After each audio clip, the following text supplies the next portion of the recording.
And that means you can't rely on the media as it is today either. Oh, of course not. All the media in this country, radio, television, and print, is all owned by 5 corporations. All of these corporations that own the media are owned and controlled, and members of the Council on Foreign Relations sit on the board of directors.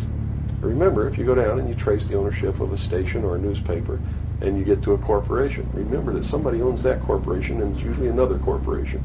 But when you trace the interlocking of all these things, when you get to the top, there's 5.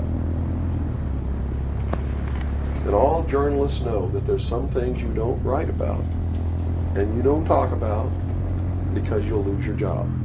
And that's where the control is. And that's why they pay anchormen like Dan Rather $2 million a year, because he doesn't question them.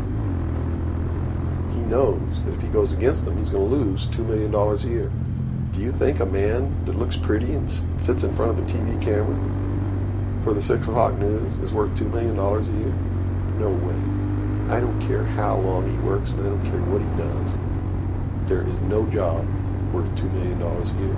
That's why they pay athletes these fantastic salaries. I was listening to the radio the other day. They just contracted to pay one player on one team $6 million a year. Can you believe this? And why is that? It's the Roman circus. What does the emperor do when the people become restive, and when the people are asking questions, and when the people don't like the policies of the emperor? He sends them to the circus. He creates a circus. He builds a giant coliseum.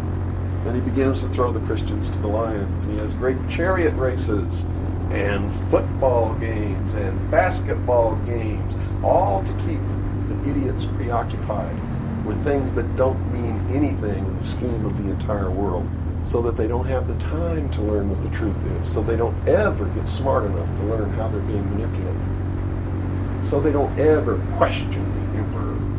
That's why they pay a player on a football team or a baseball team $1 million or $2 million or $3 million a year. It is the Roman circus. I know men who don't know anything in the world except who plays third base for the Mets.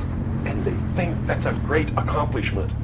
And they meet and pat each other on the back and bond and go have cocktails and talk about what this guy that plays third base for the Mets did in last night's game.